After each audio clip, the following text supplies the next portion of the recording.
네, 오늘 마태 강의 247번째 시간입니다. 오늘 어, 마태 11장 예수님께서 우리 모든 죄인들, 인간들을 하나님의 구원, 영원한 안식으로 초대하시는 그 초대의 장이다. 그래서 예수님의 초청장이다라고 이렇게 말씀을 할 수 있고, 마지막 이제 수고하고 무거운 짐진 자들아 다 내게로 오라라고 이렇게 말씀하신 수고하고 무거운 짐진 자의 의미 가운데서 오늘 우리는 예수님의 그 초대의 목적이 마태 11장을 해가는데 창세기 1장으로 성경 본문 말씀을 정했습니다. 그 안에서 우리는 삼위 하나님의 형상 회복이 안식이다라는 이제 우리 두 번째 지난 시간에 성부, 오늘은 성자의 형상 회복이다라고 하는 거 생각을 해보도록 하겠습니다. 창세기 1장 26절에서 30절 같이 봉독하도록 합니다.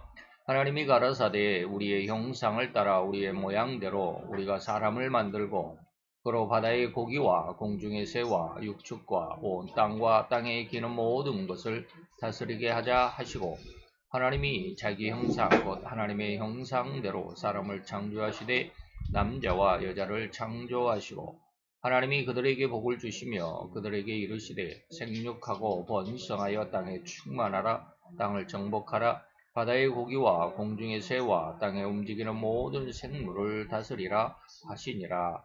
하나님이 가라사대 내가 온 지면에 씨 맺는 모든 채소와 씨 가진 열매 맺는 모든 나무를 너희에게 주노니 너희 식물이 되리라.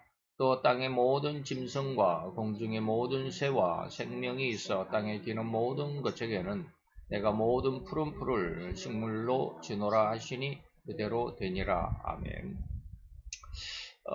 이 말씀 안에서 우리가 이제 마태복음인데 창세기 말씀을 잠깐 빌려와서 하나님의 형상, 그래서 우리는 예수님께서 초대하신 목적은 우리를 쉬게 하시려고 라고 하는 것이죠. 그래서 삼위일체 형상과 회복, 형상과 모양으로 회복시키고자 하셨다라고 하는 것이죠. 그래서 성부의 형상 회복, 성자의 형상 회복, 그 다음에 다음 시간에 성령의 형상 회복, 그 내용들을 한번 살펴보도록 합니다. 이 부분이 삼위일체라고 하는 이 하나님의 형상, 우리는 지금 회복이라는 말씀에 그 중심을 두고 있습니다. 그래서 회복이 안식이다라고 이렇게 말씀을 했는데, 그래서 오늘 마태복음 11장에서는 삼위일체 하나님의 형상을 회복하는 것이 안식이다라는 이런 말씀을 중심으로 하는데, 마태 12장에서도 같은 의미가 있습니다. 그래서 이때는 안식이 11장에서는 안식으로 초대죠. 안식으로의 초대입니다. 초대하신 목적, 안식으로의 초대인데 12장은 그 초대해서 안식을 주시고자 하신다라는 의미 속에서 12장은 안식의 장입니다. 그 안식이 무엇일까? 그 천국이다 해서 이제 13장으로 넘어가면 이제 천국이다 해서 천국장 이렇게 이야기를 하는데 12장에 가서 안식이라고 하는 것은 뭐냐? 회개가 있어야 한다라는. 그래서 11장에서는 형상 회복이 중점이 되지만 12장에서는 회개의 중요성 그리고 죄악의 그 특성들, 죄악의 흉악한 모습들을 생각해보는 조금 같은 중심이지만 같은 목적을 가지고 있지만 조금 다른 측면에서 이렇게 설명해 가고자 합니다. 자, 오늘 두 번째입니다. 그래서 안식은 무엇이냐? 성령의 형상, 성자의 형상, 성자의 형상이 회복되는 것이 안식이다라는 이런 말씀을 생각을 해보도록 합니다. 자, 삼위일체 중에서 제2위가 성자 예수님이죠. 성자 예수님은 어떠한 형상이고 어떠한 특성을 가졌을까라고 하는 것이죠. 예수님의 형상, 예수님의 특성은 요한복음 1장에 아주 잘 나타났습니다. 태초에 말씀이 계셨는데 이 말씀이 하나님이시더라. 그러니까 말씀 하나님이 계셨다. 성부 하나님이 계셨고 말씀 하나님이 계셨다. 그런데 이 세상 온 만물을 그로 말미암아, 다시 말하면 이 말씀으로 말미암아 지은 바 되었으니 그가 없이는 그가 누구예요? 말씀 하나님이시죠. 이 말씀 하나님이 없이는 된 것이 없느니라 라고 하는 것입니다. 이 말씀을 잘 한번 생각을 해보면 말씀이 창조주시다. 창조의 주관자시다 라고 이렇게 이해가 되겠죠. 그래서 창세기 1장 3절에서 뭐 3절뿐만 아니라 가라사대의 말이 우리가 6일 동안 창조를 하셨으니까 6일 동안 계속 가라사대, 첫째 날 가라사대, 둘째 날 가라사대 뭐 이렇게 합니다. 그래서 첫째 날 하나님이 말씀하셨습니다. 이 말이죠. 빛이 있으라 하심에 빛이 있었다. 과연 이 빛이 무엇일까라고 하는 것이죠. 이 빛은 나중에 보면 뭡니까? 요한일서 4장 요한일서가 아니라 요한 1장 요한복음 1장 4절에 가보면 이 빛이 뭐다? 예수님이 빛인데 이것이 사람의 생명이다. 이 빛이 뭡니까? 생명입니다. 생명이에요. 그러면 태양빛, 달빛, 별빛, 우리가 말하는 우리가 또 발명을 해서 우리가 지금 사용하고 있는 이 불빛, 형광등 불빛이나 불빛 이런 불빛이 뭐냐? 그 빛과 다릅니다. 이 빛은 생명이지만 나중에 광명을 만들 때 셋째 날인가요? 광명을 만드셨을 때 그때 비로소 태양빛, 달빛, 별빛이 나타나게 되죠. 그래서 그때 빛하고는 다릅니다. 가라사대 빛이 있으라라고 했을 때 이 빛이 바로 생명이죠. 그래서 요한복음 1장 4절에 방금 말씀드렸던 4절에 보니까 말씀 안에 그 안에가 누구예요? 예수의 말씀이죠. 말씀 안에 생명이 있다. 이 생명은 사람들의 뭐다? 빛이다. 라고 이렇게 말했죠. 그래서 잘 이해를 해보면 요한복음과 창세기 1, 2장을 요한복음 1장과 창세기 1, 2장을 잘 비교해서 잘 읽어보면 이 말씀의 의미가 잘 이해될 수 있으리라고 믿습니다. 자, 계속합니다. 예수님, 곧 제2위이신 3위 하나님 중에 제2위이신 성자 예수님의 특성이 오늘 뭐다? 말씀이다 라고 하는 것이죠. 그래서 창세기에서 6일 동안 온천지 우주를 만드시는 주체가 되었습니다. 창조주시죠. 그래서 가라사대라고 하는 것은 뭐예요? 말씀하시되라는 뜻이죠. 사도 요한은 그 말씀이 온천지 우주 만물을 만드셨다라고 분명히 3절에 기록하고 있습니다. 만물이 그로 말미암아 만들어졌다라고 하는 것이죠. 그런데 여기서는 제가 다른 면을 여러분들에게 조금 밝혀드리고자 합니다. 다시 말하면 예수님의 정체, 예수님이 뭐냐? 말씀이신데 이 말이에요. 말씀 하나님이셨다라는 것을 여러분들에게 알리고자 합니다. 그러나 그와는 좀 다른 어떤 의미가 있습니다. 다른 의도가 있다. 예수님의 정체는 뭐예요? 말씀이시죠? 네, 말씀 하나님이시다라는 말만 부각시키고자 하는 것이 아니라 다른 의도, 다른 측면에서 예수님의 정체를 한번 들여다보고자 한다라고 하는 것입니다. 그게 무슨 뜻이냐면 예수님은 말씀이셨고 그 말씀이 온 천지 우주 만물을 만드셨다면 이것을 다른 말로 표현하자면 진실로 전능하신 말씀이시구나. 다시 말하면 모든 것을 만드셨구나 이 말이에요. 창조의 능력이셨구나 라고. 그래서 예수님의 정체는 뭘까요? 예수님의 정체는 말씀 하나님이시지만 또 다른 면을 보면 창조주시다 라고 하는 것입니다. 즉 다시 말하면 말하는 대로 또 다른 말 원하는 대로 그대로 이루어진다 라는 그런 의미가 된다는 것이죠. 그래서 이제 이 말씀에 대해서 우리가 쭉 한번 오늘 이 시간 살펴볼 텐데, 자 먼저 그 부어주신 특성, 우리 인간에게 예수님께서 그 특성, 형상을 부어주셨다 이 말이죠. 그래서 그 원래의 의미와 능력을 알아보면서 그리고 다음으로는 그 원래의 특성을 잃어버렸을 때 어떠한 상황이 오는지, 그리고 마지막으로는 그렇게 잃어버린 특성을 다시 회복했을 때 주어지는 하나님의 은혜와 특성, 권능을 알아보자 라고 하는 것입니다. 우리나라에도 이런 말이 있죠. 말이 씨가 된다. 우리 요즘에는 뭐요? 꿈은 이루어진다. 뭐 이런 것이죠. 말이 씨가 된다. 말하는 대로 이루어진다라는 것이죠. 그래서 주님은 우리의 말에, 인간의 말에 능력이 있음을 직접 이렇게 알려주셨습니다. 마태 18장 18, 9절에 보니까 너희가 땅에서 매면 무엇이든지 땅에서 매면 하늘에서도 매일 것이고 무엇이든지 땅에서도 풀면 하늘에서도 풀린다. 자, 이 말을 성도들에게도 하셨지만 참 그 목회자들에게도 하셨습니다. 그러니까 신자들에게 다 주셨습니다.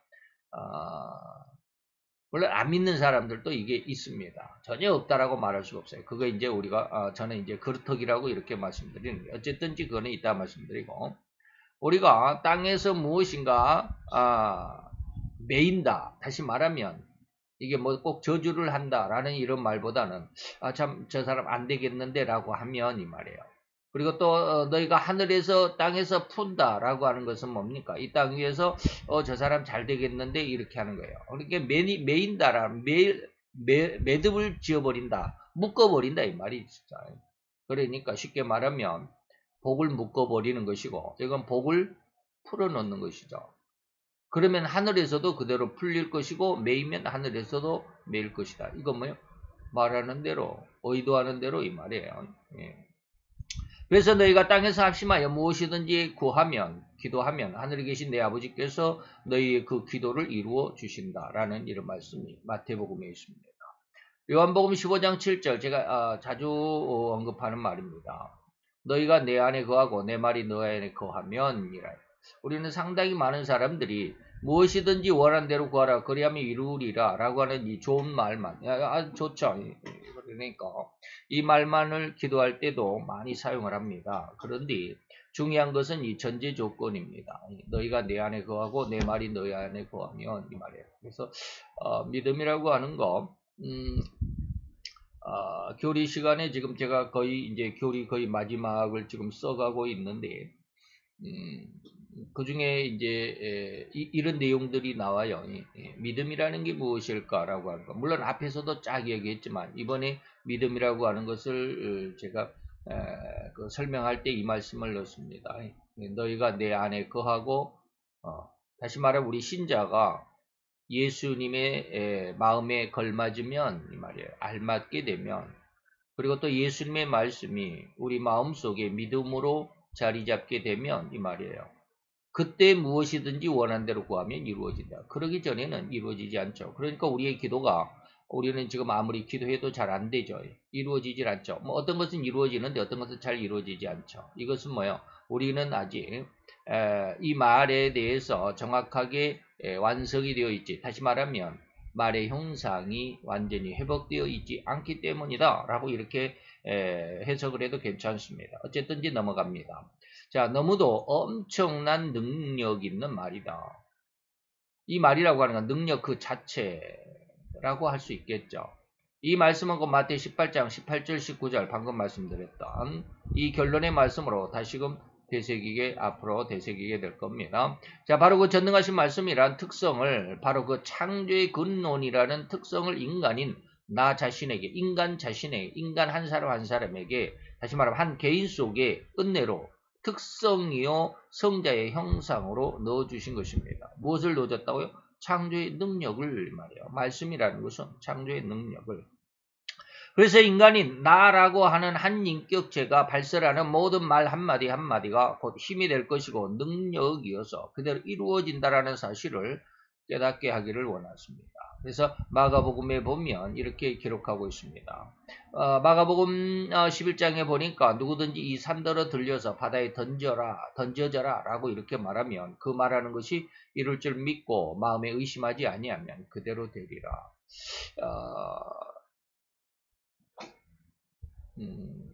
참 우스꽝스러운 이야기가, 제가 그 청년 때 신앙생활을 하면서 이제 뭡니까, 기도원에 가가지고 철야 기도회 할 때인지 밤에 갔으니까 그렇겠죠. 그래가지고 거기에 목사님의 그 설교를 들으면서 그런 이야기를 들은 적이 있어요. 어느 시골의 집사님이 집 앞에 큰 나무가 하나 있었답니다. 근데 그 나무가 집을 딱 가리고 있으니까 좋지 않은 것 같아가지고 계속해서 기도했답니다. 하나님, 이 말씀을 믿고 그래서 이 산더러 들리어서 바다에 던지오라 하면 그대로 이룰 줄 믿어라. 그래서 이 말을 믿고 계속 하나님 앞에 기도하고로서는 그 다음날 아침에 일어나가지고 앞에 문을 딱 열고 보니까 여전히 마당 한가운데 나무가 서 있더라. 왜 말씀이 하나님 앞에 이렇게 산다로 들려서 바다에 던져져라 그러면 이루어진다라고 했는데 왜 안 이루어질까? 그 목사님이 그렇게 말씀하시더라고요. 이것을 마음에 의심하지 않으면 이룰 줄 믿고 마음에 의심하지 않으면 그대로 된다라는 이 말씀이 만약에 아침에 일어나가지고 그대로 될 줄로 방문을 열어보지 않고 뒷문을 열어봤으면 뒤에가 나무가 옮겨졌을 텐데 믿음이 없어서 앞문을 혹시나 나무가 옮겨졌나라고 이렇게 앞문을 열어봤기 때문에 나무가 옮겨지지 않았다라고 이렇게 말씀하셨는데 뭐 우스갯소리였겠죠. 우스갯소리였겠죠. 우리는 그런 뜻은 아닙니다. 그런 뜻은 아니에요. 물론 그것도 의미도 없지 않아 있겠지만 전혀 그런 뜻이 아닙니다. 우리의 믿음은 바로 그대로 이루어진다라고 하는 것은 오늘 기도하면 내일 당장 이루어지는 게 아닙니다. 그런 것도 없지 않아 있겠지만 당장 이루어지는 게 아니에요. 그게 수도 없이 많은 시간 동안 많은 인생을 통해서 그렇게 이루어질 것이다라고 이루어지게 하나님이 하십니다. 그래서 창세기에서도 하나님이 예수님을 인간이 에덴 동산에서 타락했고 범죄했을 때 구세주를 곧바로 알려주신 게 아니잖아요. 처음에 하나님께서 알려주신 구세주에 대한 첫 번째 이야기가 뭐였습니까? 뱀의 후손과 여자의 후손에 대한 이야기를 하셨습니다. 그리고 나서 이제 아브라함에게 이삭을 바치게 하신 후에 또한 하늘의 별과 같이 너의 후손을 땅에 모래와 바다의 모래와 같이 바닷가의 모래와 같이 이렇게 또 약속하신 그런 내용들 그리고 재물에 대한 어떠한 의미들 이런 것들이 전부 예수 그리스도에 대한 구세주에 대한 내용들을 하나하나 조금씩 그리고 조금 더 한 걸음 더 나가서 조금 더 자세하게 이렇게 계속해서 구세주에 대한 내용을 이야기하시죠. 그리고 급기야 이제 마리아에게 내가 이제 세상을 구원할 하나님의 아들 구세주를 낳게 될 거야라고 하시는 것이잖아요. 처음부터 그렇게 되는 건 물론 없지 않아 있지만 거의 그렇지 않습니다. 그런 걸 조금 이해를 하시고 우리 신앙 속에서 조금 인내하는 그래서 인내가 중요하다라는 그런 내용들도 여기에 첨부해서 적용할 수 있을 것입니다. 넘어갑니다. 말에 대한 이러한 능력을 덧입은 존재가 바로 우리 인간입니다. 이런 엄청난 능력이 깃든 말을 갖게 된 존재입니다. 이러한 말을 가지고 있다는 자체가 다른 우리가 흔히 말하는 동물들과 전혀 다른 존재다라고 하는 것이죠. 말을 가지고 있다. 창조의 능력을 가지고 있다. 그래서 믿지 않는 사람들 우리가 세계 인류학 같은 데 보면 또 옛날 우리가 학교에서 그렇게 세분화되지 않을 때 윤리를 배울 때 인간도 동물이다. 사회적인 동물이다라고 했을 때 동물이란 말은 우리 인간도 동물이다. 그게 동물과 하등의 차이가 없다라는 이런 말은 절대로 잘못된 말이죠. 인간은 말에 대한 능력이 있습니다. 창조의 능력이 있습니다. 그러나 동물들은 전혀 그렇지 않죠. 바로 이러한 것입니다. 하나님의 형상이 인간에게 주어졌다라고 하는 것. 그래서 동물들과 전혀 다르다라고 하는 것을 이해할 수 있어야 합니다. 그래서 원숭이가 진화를 해가지고 사람이 됐다라고 말하는 것은 전혀 하나님 앞에 극악한 죄악이 되는 것이죠. 자, 이러한 권능을 가진 인간이라는 존재가 하나님을 거역하고 범죄함으로 인해서 이 말의 능력을 사탄의 농간에 빠져 빼앗겨버린 것입니다. 이 타락한 인간의 생태를 우리는 죄인이라고 부릅니다. 그렇죠? 그러나 이러한 죄인들이 행할 수 있는 말은 무엇일까요? 우리는 앞에서 성부 하나님께서 주신 형상을 알아보면서 지난 시간 인간의 현저한 육신의 열매들을 알아본 바가 있는데 이것이 바로 타락한 또한 죄인이 되어버린 인간의 입술의 열매입니다. 육신의 현저한 일 여기서 17가지 이상 그것들 했기 때문에 복수죠. 그러니까 17개 이상 정도 되는 것이죠. 이러한 것들에 대한 말의 행동이 바로 타락한 인간, 죄인들의 삶의 모습이죠. 이러한 입술의 열매에서 결코 허리만큼도 예외됨이 없이 완전히 타락한 존재라는 사실을 우리가 직시할 수 있어야만 합니다. 이런 말만 하죠. 우리는 이런 말들만 하죠. 이런 사실을 직시할 수 있는 성도가 진실로 영적인 곧 영안이 열렸다라고 말할 수 있을 뿐입니다.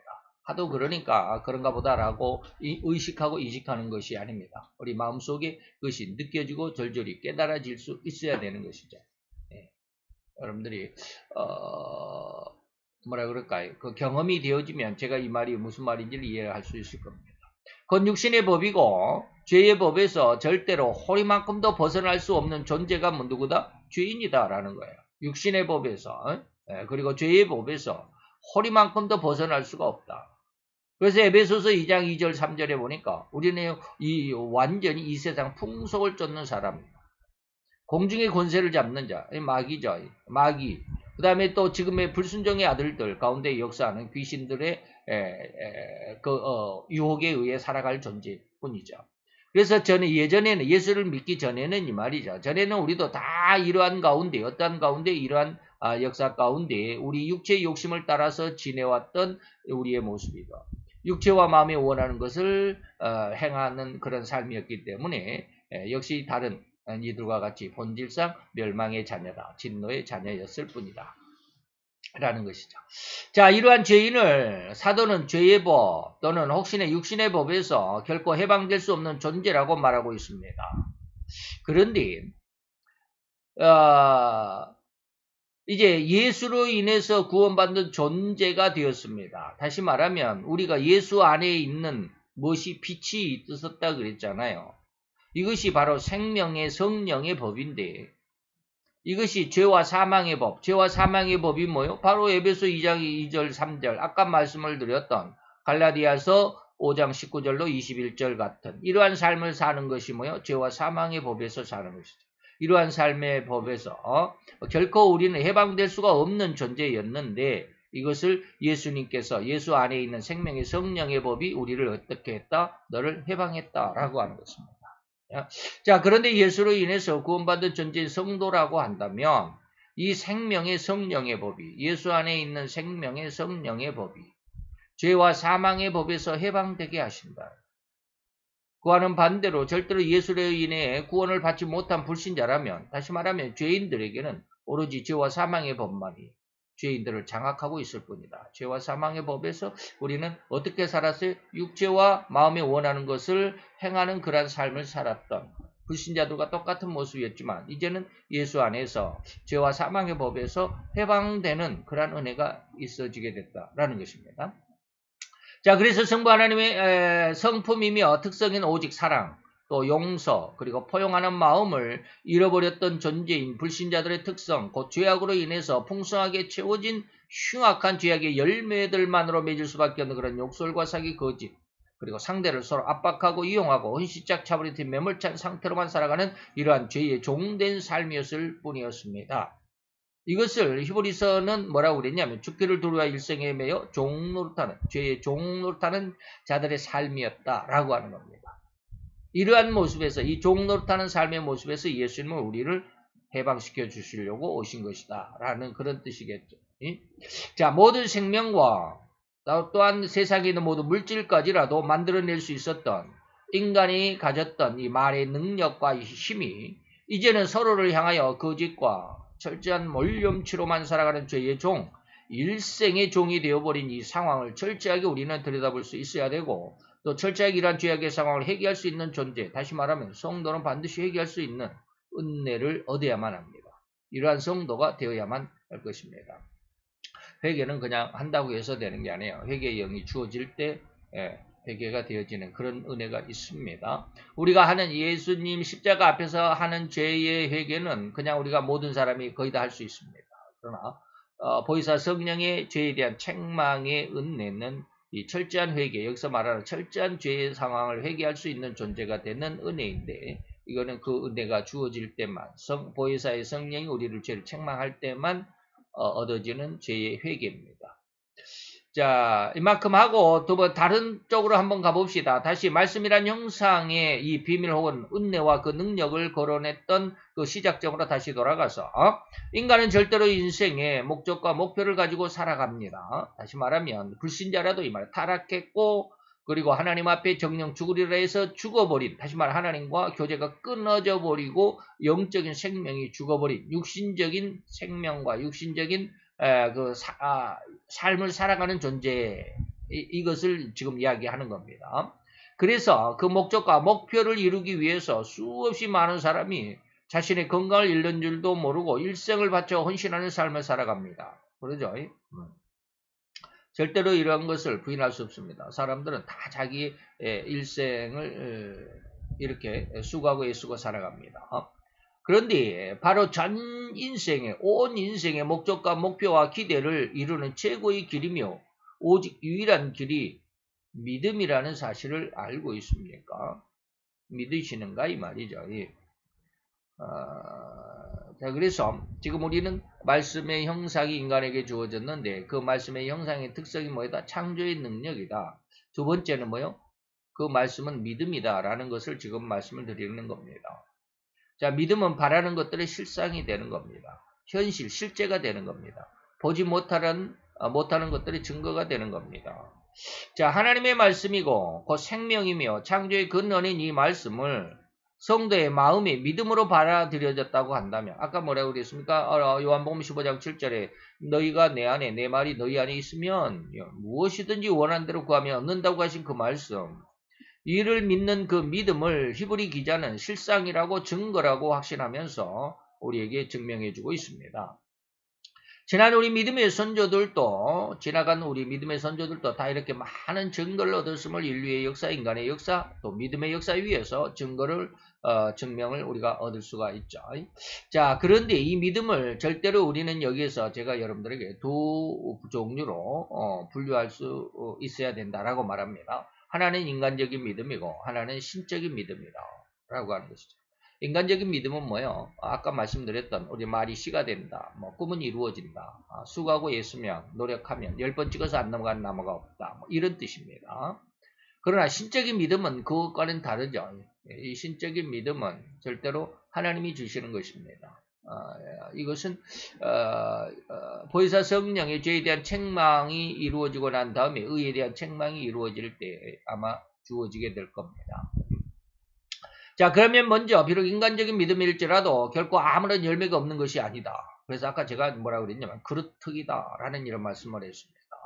자, 때로는 원하는 바를 이루는 때도 있습니다. 일생을 거쳐 많은 수고와 노력을 투입한 결과 성공이라고 할 정도의 결과물을 그런 결과물과 그런 인생을 살기도 합니다. 그래서 우리는 이러한 말을 창작해낸 것입니다. 꿈은 이루어진다고. 또 말이 씨가 된다고. 그런 상황이다 보니까 세상에서 가장 흉악한 심성, 그런 또 사상이라고 할 수밖에 없는 공산주의자들 역시 이러한 의미를 잘 이용하고 있는 것 같습니다. 그래서 러시아 공산사회주의 혁명을 일으킨, 성공시킨 레닌이라고 하는 사람, 그 사람이 뭐라 그러냐, 거짓말도 100번만 하면 진리가 된다. 100번만 하면 진리가 된다. 그래서 거짓말을 못하면 혁명가가 될 수가 없다라고 이렇게 공산혁명의 신조로 말하기도 했습니다. 이것이 인간의 타락한 모습이 하나님의 창조의 능력을 잃어버렸지만 그러나 인간의 수고와 노력 속에서도 이 말의 능력을 이루어가고 있다라는 것 말씀을 드리고 있습니다. 이게 인간적인 믿음인데, 자, 그러나 이러한 인간적인 수고와 노력의 결과를 얻은 것들은 절대로 완전하다거나 진정한 결과라고 할 수가 없다. 완전한 결과가 아니죠. 즉 앞에서 언급했듯이 건강을 해치면서 일생에 자기의 목표와 목적을 이루는 삶이라는 것이 되겠죠. 자기의 목적. 그래서 인간이 나중에 말씀을 계속해서 드리겠지만 인간이 살아가는 것은 잘 먹고 잘 살기 위한 것은 아닙니다. 잘 먹고 잘 사는 것은 부차적인 보너스에 불과하죠. 중심은 뭘까요? 세상을 정복하고 다스리고 또 번성하여 땅에 충만한 겁니다. 그런 것은 나중에 또 다른 지금 제가 말씀드리려고 하는 본체는 아닙니다. 건강을 해치면서 일생을 자기의 목표와 목적을 위해서 살아가는 삶이다. 그러나 진정한 믿음의 삶은 무엇이다? 세상 아까 말했듯이 3대 축복 가운데 사는 것이지만 그것을 다음에 또 다른 말로 말씀을 드리도록 하겠습니다. 자, 어쨌든지 이런 결과를 낳을 수밖에 없는 이유를 아십니까? 온 인류 중에서 단 한 사람도 죄인이 아닌 사람이 없습니다. 의인이 없다 이 말이죠. 그래서 로마서 3장에는 그렇게 이야기하고 있습니다. 유대인, 다시 말하면 믿는 사람들이나 이 말이에요. 믿는 사람들도 역시 마찬가지고 죄인입니다. 헬라인이나 이방인들이죠. 안 믿는 불신자들을 의미하는 모든 사람을 대표해서 헬라인입니다. 다 다 죄아리, 다 죄인이다. 그래서 의인은 없나니 하나도 없다라고 하는 말이죠. 그러니 절대로 인간 스스로는 가장 완벽하고 가장 치밀하고 그래서 모든 일정을 계획했고 과정을 수행했다 할지라도 그 결말은 절망적일 수밖에 없을 뿐이죠.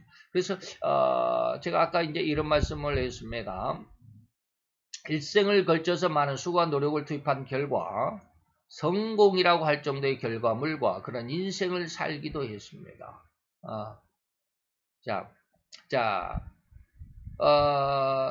그런데 그러한 인생을 살았지만 그 결말은 뭐였다? 절망적일 수밖에 없다.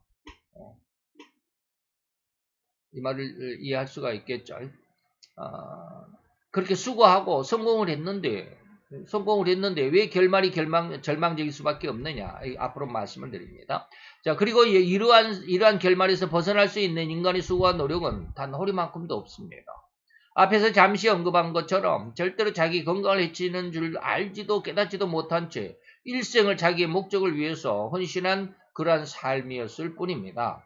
다시 말하면 넘어갑시다. 그러나 반면에 진정한 성공이라고 하는 믿음의 삶은 오로지 하나님의 말씀 안에서만 있다라고 하는 것이죠.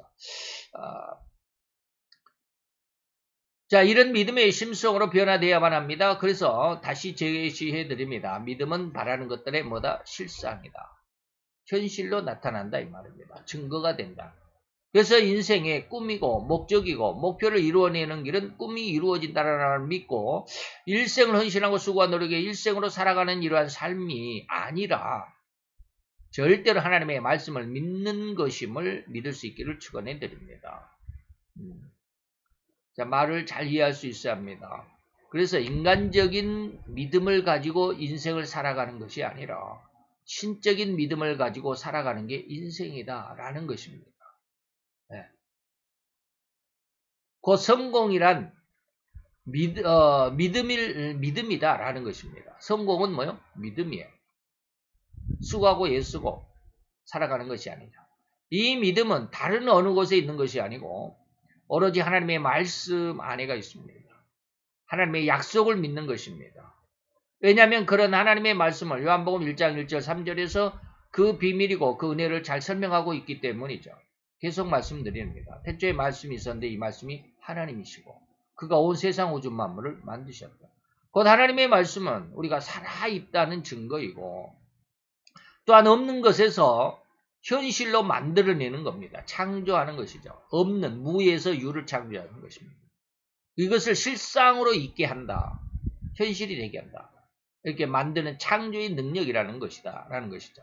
그래서 이런 하나님의 말씀의 권능, 말씀의 능력을 분명하고 충분하게 아셨기 때문에 하나님 우리 성도들, 곧 예수님의 형상을 닮은 우리 성도에게 하나님의 말씀이 너희 안에 있으면 무엇이든지 원하는 대로 구하라. 그러면 얻는다. 라고 하는 요한복음 15장 7절 계속해서 말씀드리는 겁니다. 마태복음 18장 18절 19절 아까 말씀을 서두에 드렸습니다. 이런 하나님이 주신 말씀의 의미와 권능을 부여받은 성도는 절대로 사람이 떡으로만 사는 것이 아니라 마태복음 4장 4절이죠. 사람이 떡으로만 사는 게 아니에요. 세상적인 것으로 사는 게 아니에요. 세상적인 아까 그랬습니다. 건강을 해치는 줄 모르고 일생을 수고하며 애쓰며 성공했다라고 하지만 그것이 결국 좋은 결과가 아니다라는 말씀을 드렸습니다. 이게 이제 떡으로 살아가는 삶의 결과이죠. 진짜 인생은 뭐예요? 하나님의 입으로 나오는 말씀으로 사는 것입니다. 말씀을 믿고 사는 거예요. 그래서 지금 현재는 이루어지지 않았기 때문에 안 되는 것만 같죠. 너무나도 힘듭니다. 그래서 성경에는 그런 힘든 상황들을 너무너무 많이 기록해 놨습니다. 흔히 말해서 우리가 여리고성 앞에 유대인들을 히브리인들을 볼 수 있습니다. 결코 무너지지 않을 것만 같았죠. 인간의 힘으로서는 무기도 없는데 어떻게 여리고성을 무너뜨리겠습니까? 요즘에 러시아와 우크라이나 전쟁 속에서 보면 요즘에는 인간적인 모습에서 세상적인 모습에서 보면 무기 전쟁이라고 그러잖아요. 그래서 무기가 있어야 이깁니다. 다시 말하면 지금 러시아가 탱크를 많이 약 한 4,000대 정도 잃어버렸답니다. 많이 파괴됐다 그러죠. 한 500일이 넘어가는 전쟁 속에서 러시아가 원래 한 6,000대 정도 탱크가 많이 있었답니다. 우리나라가 한 2천 몇백 대 정도 됩니다. 우리나라 상당히 많습니다. 거의 한 서너 배, 3, 4위 정도 될 겁니다. 탱크 숫자만 하더라도.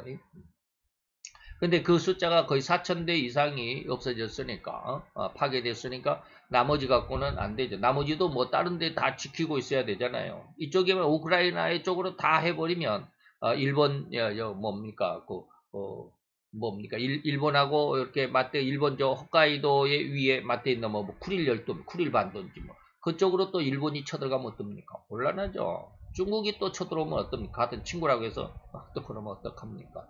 그래서 저쪽에 동쪽에 있는 우리가 보기로 지도를 보기에 동쪽에 있는 군인 그런 무기들은 빼올 수가 없습니다.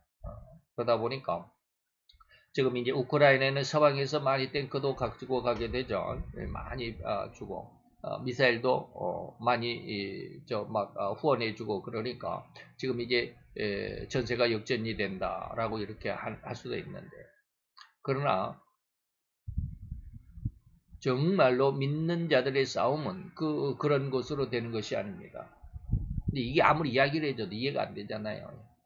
지금 현대전은 총이 있어야 되고 탱크가 있어야 되고 비행기로 미사일을 날려야 이길 수 있는 것이지 무슨 믿음으로 기도한다고 해서 이게 이기겠느냐.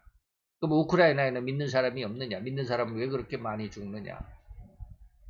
어제도 우리 딸내미가 믿는 사람이 왜 그렇게 죽느냐라고 이렇게 이야기를 하던데 무슨 이야기를 하다가 그런 이야기를 하던데 하나님은 왜 그렇게 죽도록 하나님을 믿는 사람들을 죽도록 그렇게 만들어 놓으셨을까? 만들어 놓은 게 아니죠. 이걸 또 이야기하려면 또 많은 시간이 걸리겠지만 하나님은 그렇게 하셨습니다.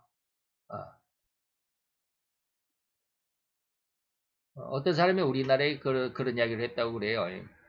99%의 주사파 교육을 갖는 사람들이 다시 말하면 공산사회주의 사상을 갖는 사람이 1%의 나머지 자유사상을 가진 사람들을 혁명을 시켜야 된다. 이런 말을 요즘에 했다고 그래요. 아마 이택명 씨가 그랬을 것 같아요. 그런 말을 했다고 제가 어저께인가 그 동영상에서 누군가가 그러던데. 자, 한번 생각을 해보세요. 세상 삶은 악이 성한 것 같습니다. 악이 성한 것 같습니다. 그러나 결코 그 악은 방금 말했듯이 육신의 삶을 인간적인 믿음으로는 성공한 것 같았지만 결말은 결코 성공이 아니다라는 말씀을 드렸잖아요. 나머지 1%가 믿음으로 살면 그 믿음으로 사는 1%가 이깁니다. 이게 굉장히 어려운 말인데 이해가 될는지 모르겠어요. 그렇습니다. 앞으로 우리나라에도 엄청난 어려움이 오게 될 것이다 라는 말씀을 제가 많이 드렸습니다. 근데 그 속에서도 근근히 지켜온 것이 뭡니까? 이 자유를 지켜오는 것이 뭡니까? 믿음의 사람들이 있다라는 것입니다. 문땡인 지난 정권이 5년 동안 이 나라에 그 5년 동안 이 나라를 장악한 나라의 위에 수뇌부들이 전부 좌파였습니다. 거의 좌파였습니다. 근데 그런 사람들이 어떻게 공산화를 실현하지 못하고 정권을 내주고 말았을까? 그건 하나님의 뜻이잖아요. 바로 이러겠습니다. 어쨌든지 우리가 이런 것을 곰곰이 또 더 넓게 그리고 깊이 생각해 보면 사람이 떡으로만 사는 것이 아니고 하나님의 말씀으로 산다라는 것이 이해가 될 것입니다. 그렇기 때문에 예수를 믿는 사람들, 믿음을 가진 사람들이 많은 어려움을 당합니다. 앞으로 7년 대화할 때도 엄청나게 어려움을 당하죠. 인류의 3분의 1이 죽임을 당하는데 그 3분의 1이 죽임을 당하는 3분의 1 중에 거의 태반이 예수를 믿는 사람들이다 라는 말씀을 제가 간혹 많이 말씀을 드렸습니다. 안 믿는 사람들도 죽지만 그렇습니다. 그러지만 결과는 누가 이기느냐? 세상을 장악한 적그리스도가 이기는 것이 아니라 예수를 믿는 믿음의 신자들이 세상을 장악하더라 이 말입니다. 그런 것을 잘 이해할 수 있어야 이 말이 하나님의 말씀으로 산다라는 이 말씀이 이해가 됩니다. 자, 그러면 왜 인간들, 곧 불신자들의 수고와 헌신이 무의미하다고 이렇듯 외치는가 이 말입니다. 그 이유는 이미 앞에서 언급해 드렸듯이 성자 예수님이 우리 인간에게 주신 형상, 다시 말하면 이 말씀, 이 말의 형상은 인간의 생명이기 때문에 또 온 천하 우주 만물을 단숨에 창조하신 권능의 말씀이셨고 이를 부인한 불신자들에게는 바로 이러한 생명이나 말한 대로 이루어낼 수 있는 능력이 이미 뭐요? 죽어있는 상황. 죽었다. 그래서 그 살았으나 죽은 자애들 뿐이기 때문에 그들의 말이나 계획은 절대로 말한 그대로 이루어낼 수 있는 이 말 절대로 한이지 말을 넣었어야 하는데 말을 한 그대로 이루어낼 수 있는 능력이 전혀 없을 뿐이라는 사실을 재빨리 이해할 수 있어야만 합니다. 이걸 잘 이해할 수 있어야 되겠죠. 왜 안 믿는 사람들이 성공을 한 것 같은데 왜 결말이 멸망이라고 하느냐라고 하는 말. 일단 이 의미를 잘 이해할 수 있어야 합니다. 그래서 일락을 좋아하는 자들, 다시 말해 세상으로 그냥 육신적인 떡으로만 살아가는 자들은 살아있으나 죽었다. 계시록 2장 24절에 봅니다. 사단의 기쁜 것을 알지 못하는 너희들의 모습. 사단이 어떻게 세상을 장악하고 있는지를 여러분들이 눈으로 느낄 수 있어야 합니다.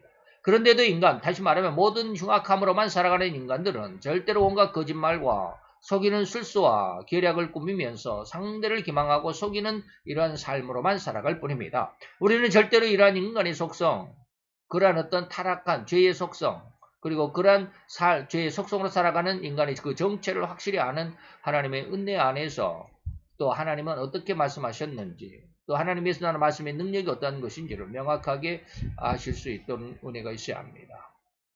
그래서 아까 말씀드렸던 마태 18장입니다.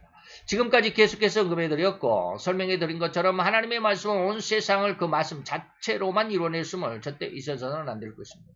그리고 그러한 능력, 창조의 형상이 우리 인간들에게 성자 예수님의 형상으로 주어졌다라고 하는 것을 잊지 않도록 해주시기 바랍니다. 또 다른 한쪽을 들여다볼 수 있기를 바랍니다. 즉 불신자들은 이미 그들에게서 성자 예수님의 형상인 말씀의 권능, 창조의 근원인 말씀의 형상이 죽어 있음으로 인해서 저들이 이루고자 하는 모든 계획과 말은 그저 미명일 뿐이다. 뿌리가 잘려진 이쁜 꽃이다 이 말입니다. 술수일 뿐입니다. 감언이설일 뿐입니다. 결코 허리만큼도 이루어지지 않는다고 설명해 드렸을지라도 세상을 들여다보면 저의 이러한 세상에 결코 허리만큼도 이루어지지 않는다라고 제가 많이 말씀을 드렸지만 실상 세상을 보면 저의 이러한 주장이 절대로 틀렸다라고 반박할 수 있는 내용이 상당히 있다. 왜? 그 말을 지금부터 이제 설명해 드립니다. 아까 말씀을 드렸잖아요. 사람이 떡으로만 사는 것이 아니라 하나님의 말씀으로 산다라는 말씀의 의미에 대해서 잠깐 이야기를 드렸던 그런 내용들입니다. 제 말이 틀렸다라고 이렇게 반박할 것입니다. 다시 말하면 많은 부분에서 불신자들일지라도 저들이 말한 대로 성공을 이루고 그들의 열심과 수고와 노력의 결과로 성공을 이뤄내는 그러한 삶이 이 세상이지 않느냐. 수고하지 않고 노력하지 않고 애쓰지 않고 어떻게 성공하겠느냐라고 말하는 것이죠. 이게 바로 겉으로 성공한 것입니다. 이런 겉으로 나타나는 열매들이 현혹되어서는 안 됩니다.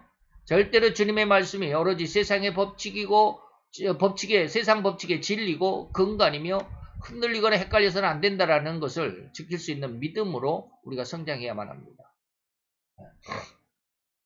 자, 곧 이러한 세상에서 성공의 모습이 완전할 수 없다라고 절대로 틀렸다라고 하는 것은 그 결과가 멸망이기 때문입니다. 야, 잘 성공했는데 그것을 저는 지금 성공이라고 말하고 있지 않죠. 멸망이다. 왜? 결과가 멸망이기 때문에 그렇습니다. 즉 어느 순간까지는 저들의 저러한 행위, 곧 하나님을 자신들의 삶에서 제외하고 그래서 오로지 자기들의 수고와 노력으로 자기들의 능력이나 쌓아온 실력으로 성공했다는 모습이 보였을지라도 절대로 그것은 뿌리가 이미 잘려나간 화병의 꽃일 뿐입니다. 결론은 결코 저들은 천국에 입성할 수 없는 가시덤불에서 자라가는 화초와 같이 결국에는 죽음에 이를 수밖에 없다라고 하는 것입니다. 그래서 가시밭에 뿌리웠다라는 것은 말씀을 들었지만 세상의 염려, 재리와 유혹에 그 말씀, 하나님의 말씀의 능력이, 창조의 능력이 막혀있기 때문에 결실치 못하는 자다라는 것입니다. 자, 이러한 일이 왜 일어나는 것일까요? 왜 성공을 성공이라고 말하지 않고 멸망이라고 치부하고 이렇게 주장하는 것인가? 이들의 모습을 성경에서 비유해서 찾는다면 아마 그것을 그루터기라고 말할 수 있습니다. 그루터기, 뿌리, 줄기가 잘려진 뿌리만 잠깐 조금 남아있는 이 말이죠. 즉 나무가 잘렸으나 그 뿌리인 그루터기는 남겨져 있다는 말입니다. 이것은 뭐냐면 인간이 타락해서 말의 창조의 능력을 잃어버렸지만 그러나 그 말의 그 창조의 능력에 어떠한 그 그루터기는 남아있다 이 말입니다. 곧 인간이 하나님을 거역하고 죄악으로 떨어졌을 때 이미 그들은 하나님과 교제할 수 있는 능력을 잃어버렸습니다. 정령 죽었다 이 말입니다. 그래서 하나님을 알지도 못하고 깨닫지도 알려고도 하지 않는 죄인이 되어버렸습니다. 그렇다고 해서 그러한 죄인된 저들에게 이미 창조의 근원인 삼일체 하나님의 형상까지 없어져 버린 것이 아닙니다. 정령 죽었다는 의미는 하나님과의 교제할 수가 없는 절대로 교제가 불가능한 상태가 되었다는 뜻이지 그 하나님의 형상이 완전히 죽어 사라졌다거나 죽었기에 없어졌다는 말이 아닙니다. 인간이 타락했다고 그래서 말의 창조의 형상인 그 형상 자체가 없어져 버린 것이 아니다. 창조의 형상 자체가 없어져 버리면 동물처럼 말을 못하죠. 그냥 낑낑거리는 짖는 소리밖에 못합니다. 그래서 의인은 없나니 하나도 없고 깨닫는 자도 하나님을 찾는 자도 없고 다 한 가지로 무익하게 되고 선을 행하는 자가 없나니 하나도 없다라고 그랬습니다. 즉 죄인이 되었을지라도 그에게는 묻혀버린 것과 같이 닫혀져 있는 것처럼 감춰진 것처럼 하나님의 형상은 그렇게 기능을 잃게 되었지만 여전히 그 형상은 인간의 본연의 구성 요소에서 없어지지 않고 그대로 남아 있습니다. 곧 타락하고 죄인이 되어버린 추악한 인간일지라도 그들의 심성에는 사랑이 그 영향력을 조금은 나타낼 수 있고 말의 능력이나 성령의 능력은 어느 정도 이루어낼 수 있는 영향력은 남아있다란 말입니다. 그루터기처럼. 그렇게 인간은 그 그루터기 같은 능력으로 일생을 살아가는 그런 존재입니다. 온갖 죄의 방법을 동원할 수밖에 없는 존재로 말의 창조의 능력이 없으니까 다른 수단을 다른 방법을 강구하죠. 그것이 뭐예요? 불법과 편법 그런 것이죠. 자기만 잘 살려고 온갖 죄의 방법을 동원하는 그런 인생으로 타락해버린 겁니다. 그런 삶일 뿐이니 비록 성공한 것 같은 내용을 가졌을지라도 그것은 잠시 잠깐의 소유였을 뿐입니다. 이제 이러한 주님의 형상의 말씀의 의미를 잘 깨닫고 진정 성도의 마음이 믿음으로 자리 잡을 수가 있다면 곧 살아 생명 있는 말씀이라는 이 창조의 능력의 말씀이라는 것을 깨닫고 느끼는 성도라면 무엇이든지 원하면 그대로 이루어진다고 확실하게 약속을 재차 확인시켜 드리고 싶은 이 마음 그리고 이 믿음으로 성장하기를 더욱 축원해 드립니다.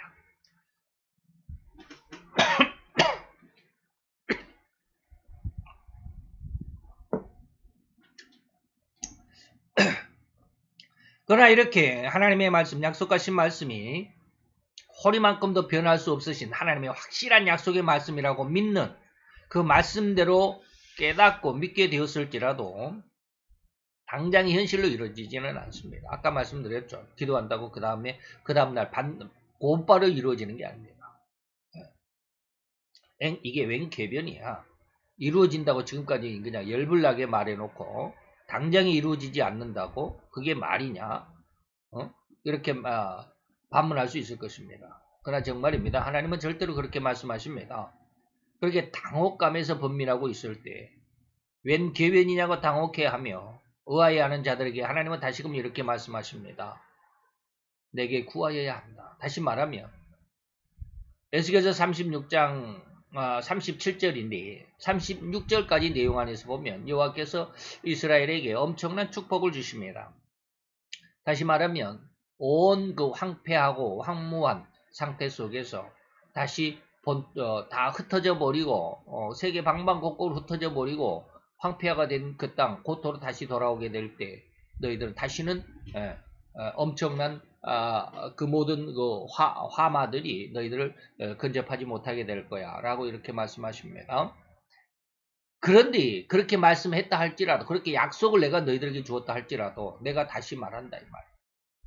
그러한 상황이 내가 너희에게 약속으로 주었을지라도 이스라엘 족속아 너희는 이와 같이 다시 말하면 내가 너희에게 지금 축복을 36절까지 쭉 이런 축복을 말해 주었는데 그것이 이루어지도록 너희 자신들에게 이루어지도록 내게 반드시 기도해야 된다. 제가 어떤 목사님의 그 예화를 들은 적이 있어요.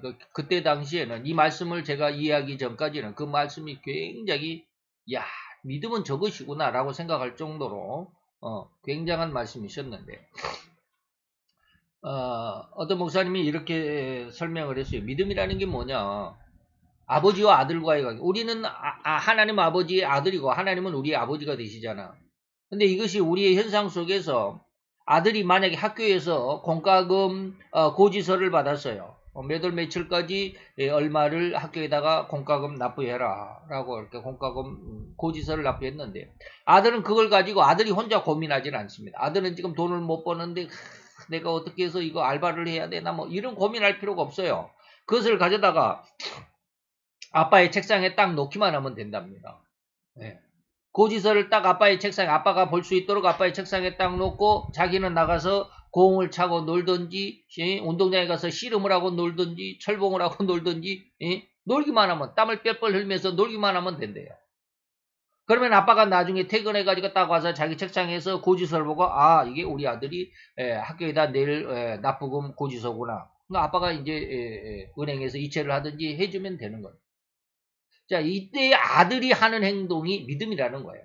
모든 것 자기가 원하는 것, 자기가 이루어야 할 것, 자기가 목적, 자기 목표를 아버지에게 딱 지시만 해드리면 되는 거예요. 그리고 자기는 그냥 잊어버리는 거예요. 그리고 자기가 할 일을 하는 거예요. 이게 믿음이다. 그거 가가지고 아빠한테 이렇게 고지를 냈고 아빠 이거 어떻게 해야 돼요? 아빠 이거 뭐 아빠가 이거 뭐 야근을 며칠을 해야 되고 그래서 번 돈으로 나에게 주실 수 있어요? 뭐 이렇게 그렇게 말할 필요도 없고 생각할 필요도 없대요. 그래서 저는 그게 정말 믿음이라고. 그분도 그렇게 믿음이 그것이다. 우리는 하나님 앞에 기도하면 된다. 기도만 하면 된다. 라고 이렇게 설명하시는 그때. 근데 제가 이 에스겔서 36장 37절을 이 말씀을 읽고는 그 말씀이 조금 수정을 해야 되겠다라는 그런 생각을 했습니다. 하나님이 그렇게 우리에게 주시겠다고 약속을 했지만 그래도 이스라엘 족속아 믿는 자들아 내가 너희에게 축복해 주겠다고 약속한 그대로 너희 자신들에게 이루어지도록 내게 구해야 한다. 굉장한 말입니다. 곧 하나님의 약속의 말씀이 언약하신 변할 수 없는 말씀이 있었을지라도 절대로 성도는 그 내용이 자신들에게 현실로 믿음은 바라는 것들의 실상이다 그랬습니다. 실상으로 이루어질 때까지 더욱 기도해야 한다는 의미인 것입니다. 참으로 이런 주님의 은혜로 주신 말씀의 의미를 깨닫게 된 성도는 그렇게 은혜를 얻기 위해 얼마나 노력했는지 스스로가 알 것입니다. 내가 얼마나 기도했는지. 참으로 가슴 절절하게 어쩌면 가슴이 처절하리만치 간구하며 외치는 간절함이 결코 내리와 가슴에서 사라지지 않을 느낌으로 자리하고 있을 것이라는 분명한 무대입니다. 자기 무엇인가를 하나님 앞에 은혜로 얻었을 때 실상으로 현실로 받았을 때 내가 그것을 이루어내기까지 얼마나 수고했느냐 얼마나 하나님 앞에 기도했느냐 세상 속에서도 안 믿는 자들도 그러잖아요. 근데 얼마나 수고하고 애쓴 자만이 그러한 열매를 얻게 되잖아요. 제가 가끔마다 이야기하지만 뭐 나는 농부다, 그러니까 부자 농부다, 이러한 부자 농부, 이러한 사람들 이렇게 보면 그 사람들이 괜히 그냥 놀면서 그냥 농작물을 심어야 할 때 심지도 않고 며칠씩 일주일씩 한 달씩 늦게 심고 그래가지고 그렇게 잘 됐느냐? 안 된다 이거죠. 되기까지 얼마나 수고하겠느냐. 근데 우리 믿는 자들은 전부 제가 이런 생각을 해본 적이 있어요. 믿는 자들은 전부 도둑놈들이다. 놈이라고 해서 죄송하지만. 세상에 안 믿는 사람은 그렇게 애쓰고 힘쓰고 몇십 년을 그렇게 수고하고 애쓰고 그렇게 해가지고 올림픽에 가서 겨우 금메달 하나 따는데 금메달 하나라고 해서 죄송하지만 금메달을 단 하나밖에 없는 거잖아요. 그 종목에서는. 그것을 얻기 위해서 그렇게 몇 년, 몇십 년을 그렇게 수고하고 애쓰고 죽을 고비를 몇 번씩 넘기고 그렇게 수고하고 애쓰고 해서 그렇게 무엇인가를 얻는데 예수 믿는 사람들 그냥 기도만 하면 다 얻어진 줄 알아요. 그렇게 수고도 안 하고 애쓰지도 않고 그냥 기도만 하면 기도했으니까 하나님이 이루어 주시겠지 하고 이루어질 걸로 믿어요. 이게 참, 이게 잘못된 믿음이겠다라는 그런 생각을 해본 적이 있습니다. 어쨌든지 바로 그것입니다. 바로 그렇게 그러한 간절함으로 이제 우리 주님의 은혜를 깨닫게 되면서 얻을 것이라고 기대되는 그 주님의 약속, 주님의 말씀이 현실이 되도록 우리는 더욱 기도해야만 한다라는 이 사실에 결코 절망감이나 좌절감에 빠지지 않도록 하시기를 바랍니다. 기도했는데 왜 안 이루어지는가? 그러지 않기를 바랍니다. 하나님은 이렇게 과정을 통해서 성도의 믿음을 성장시켜 가신다는 것을 철저히 우리 믿음의 중심으로 새길 수 있어야 합니다. 그래서 실상이라는 말씀 그리고 증거라는 이 말씀을 다시 한번 잘 이해할 수 있기를 바랍니다. 그리고 이제 우리가 다음 시간에 또한 하나님의 은혜와 능력 그리고 세상을 이기는 믿음에 대해서 계속해서 설명을 해가도록 할 것입니다. 기도합시다. 할렐루야 주님. 오늘도 이와의 귀한 사랑과 그 크신 은혜와 은총을 주께 감사를 드리나이다.